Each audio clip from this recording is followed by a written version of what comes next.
How's everybody doing? My name is Anthony Brian Logan, and today we got to talk about the liberal power couple over at MSNBC, Mika and Joe, speaking about Trump and how it'll only be the white male that votes for him in 2020, and black voters specifically are not going to vote for him because of a few things that he has said during his presidency and before. Now, I had to speak up on it because obviously I'm a black person, as you can see, and I voted for Trump.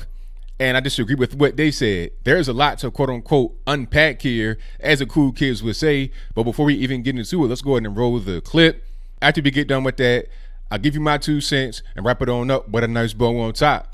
So without further ado, let's go ahead and roll it. By Donald Trump's lies and misinformation. Not. I will say that traveling and talking to people, I'm still surprised at how many people are just so mad at Washington and they don't care. And they plan on voting for him. Yeah. They don't care what he does. They just are mad at Washington. It's still there. Brett Stevens, thank you. By the way, Mika, a lot of those people that still say that, they're white. They're white. They are. They aren't black voters who saw Charlottesville, who saw the other things that Donald Trump has done, who called leaders of all black countries in the Caribbean and Africa, said they were asshole countries because they were not white countries. Or if you're a woman, if you see one misogynistic statement and action after another, white males may still be saying that, but it is a shrinking electorate for Donald J. Trump. Okay, so you saw that. You see what's going on. Now, this was really crazy. I understand, Mika and Joe, you part of the whole liberal media machine, but come on, this is really absurd. First of all, the black vote for Trump was higher than that of Mitt Romney and John McCain in 2016. He has been getting more and more support from the black community all throughout his presidency.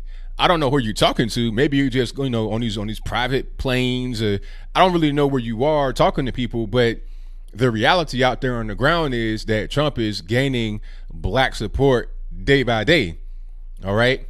I predict that Trump will get about 20% of the black vote, which is tremendous. I think he got like 11 to 12% last time, but he's doing so many different things. I mean, you're talking about the First Step Act, releasing black folks from the penitentiary that were put in jail due to, in large part, the 1994 Clinton crime bill, which, by the way, the leading Democratic candidate, Joe Biden, wrote and did not apologize for, even though Slick Willie, the guy who signed it, did apologize.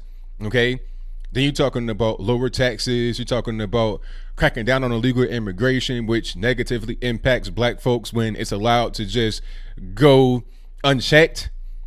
There are so many things that Trump is doing to help not only black America, but America as a whole. He's going to gain black votes. He's going to have a lot of black folks that vote for him. Now, it won't be as many as the Democratic side, but we're still trying to work on that. How can you sit there and say that that's not a reality? You got so many movements going on. You got black conservative movements. You got Blexit. You got ADOS. You got all kind of things that are really kind of against the general liberal narrative.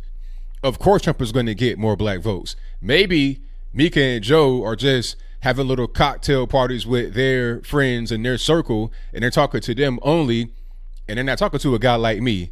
I've never been invited to MSNBC or anywhere close to it. If they were talked to a guy like me and many others that are out there, then they would know the reality. Now, let's dig into a couple of the things that they said, the reasons why black folks are not going to vote for Donald Trump in 2020. The first thing was about Charlottesville. Oh, they saw Charlottesville. Well, what about Charlottesville? What was the whole big deal there?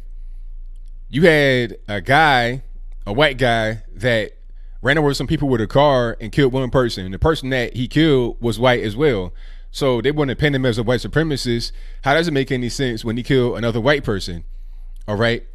And that's just one person. In Virginia, over the weekend, Memorial Day weekend, you had somebody get shot and killed. 10 other people got shot in that same situation. Nobody cares about that. That's not really a big deal. But because of Charlottesville, that's like, the only thing you want to focus on. And speaking about Charlottesville, let's clear that up in case you don't know what happened. The media will say it was a Klan rally and, Charlottesville is a racist place and Trump just defended the Nazis. That was not the case. Charlottesville in reality is a college town. You have UVA right there. That's University of Virginia, which was started by Thomas Jefferson. There's a statue of Robert E. Lee on the campus or very close to the campus. There was a rally planned that particular weekend or whenever that was with the intention of having two sides talk about the issue of the statue. Should it stay or should it go? Unfortunately, you had people who came from other places to rabble rouse, to fight on both sides of the argument of stay or leave as far as the statue is concerned. You had the KKK, neo-Nazis, white supremacists. You also had Black Lives Matter, Antifa, and general rabble rousers mixed in with regular everyday people, college kids, etc. So when Trump said there were good people on both sides, he was correct, because on both sides of that particular argument, you had regular people that were not involved in any kind of hate groups, no political groups, no nothing. They were just regular people, college students, people that live in Charlottesville that are just regular everyday Joes. So if you're listening to the media, you may have some black folks that believe it, but the reality is what the media was pushing was not true and what Trump said was correct. And then they're talking about the whole S-hole comments, the alleged S-hole comments. I've not heard Trump say that. Nobody has heard Trump say that. It's just been a reported story. Now, let's say he did say it. Was he lying?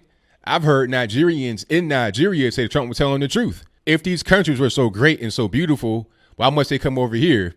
Why is it this big push to get people to come to this country? Seeking refuge. Why are you seeking refuge if the country is so great? I mean, you tell me what's really going on. Is he lying? That's the whole thing. You can say he's being insensitive and he's not being kind enough, allegedly, because, again, we don't know if he actually said it. But is he a liar? A lot of black folks, especially black men, appreciate a person that tells the truth, keeps it real. We like that. I like that. I'd rather somebody tell me what's really going on, what the real situation is, rather than lie to me and paint a rosy picture that's not the reality. Okay? There are so many ways that the media has been lying about Donald Trump. It's not even funny. They think it's going to work. They think that this is just going to be a winning strategy to keep on lying, putting things out there that are kind of halfway true, that are deceptive at best, outright lies at worst. But it's not going to really help them in their cause. They've gone so far as to try and downplay the 94 crime bill, talking about, it didn't really increase incarceration, this, that, and the third. That was Ronald Reagan. Well, if that's the case, why did Slick Willie apologize for it on TV? Why are so many black folks upset with him over the crime bill? You don't think we saw a lot of our family members go to jail for an extended period of time under the crime bill during the mid to late 90s? You don't think we saw that? I mean, come on. We know what's going on. The media are trying to tell us that we don't know what's happening. We don't recognize what happened in a lot of our areas due to the crime bill. Some would say it was needed. Some would say it's not. But at the end of the day, the impact of it can't be downplayed. The media will try to, because they want to keep your vote. They want you to be like, oh, no, don't worry about that. Don't look at that. We know that Joe Biden wrote that. He did that. He didn't apologize for it. He said, I wrote it in. But keep voting for the Democratic Party. But you're not going to be able to fool us that way anymore. So shout out to Mika and Joe. I'm going to vote for Trump in 2020. And there'll be a lot of black folks that do the same thing I do. Who do you have on the left that would be a viable candidate for us to vote for? Really, you got a 76-year-old, almost 77-year-old Joe Biden. Well, he's like 5 years older than Trump, and Trump is old. You got him talking about he wants to be the president. He wrote the crime bill. He's creepy, just a total mess. Bernie Sanders, old socialist, no real policy. And Cory Booker, Kamala Harris, they're just basically puppets. They'll be the same thing as Barack Obama, empty suits being just, Geppetto off the rock Capitol Hill. So that's pretty much all I had to say. What say you? Do you think that Mika and Joe are correct? That it's only the white male that'll vote for Trump, and it won't be any black folks. So it won't be anybody that's Hispanic, no Asians, no Pacific Islanders, no Europeans that came here recently, nobody from the Middle East. Isn't that kind of racist of them to assume the thought pattern of every single race on earth that happens to be here in the US of A that could vote for President Trump or anyone else in 2020? Whatever your comments are, please let me know in the comments below. And that's all I got to say for this video. If you like what you heard, please comment, rate, share, and subscribe. Peace.